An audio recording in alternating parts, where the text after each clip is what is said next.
Poa. Chaka. Harakati bwana. Harakati zimekaa Kinyamwezi unajua eh? Mambo mengi yamekaa Kinyamwezi lakini kuna kitu hamna kitu mimi nakifagilia unajua.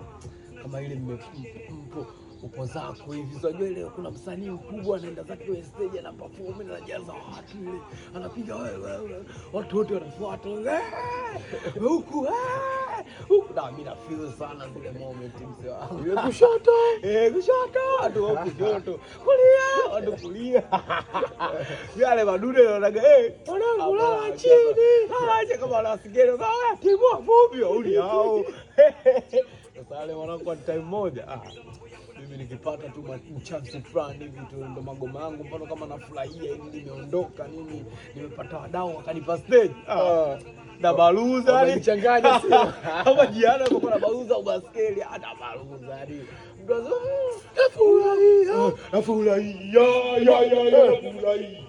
kila mtu anafurahia nafurahia na kwa nasibu washeni tochi ni mchana tunawasha watu ni kuwasha tu peleka huku wewe usisumbue mwacha nafurahia nafurahia kila mtu anafurahia mwanadamu anafurahia nafurahia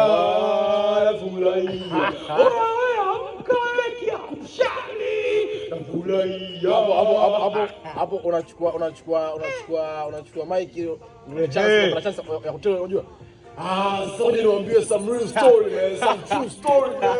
At that time while you think that session, that's what I love about Succession man.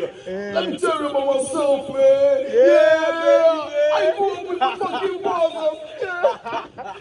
Some kind of boy rolling sound. Acha kuselea mzee. I was born in this 50 funny boy. Hizo ndio wapigaje? Wapiga kama DMX yani kwenye stage hivi lakini tunawachapia watu na wasalia. Neno la Mungu Mungu anasema hivi sisi wote ni wake haijalishi uponye. Haya tufurahie tuondoke. Nafurahia.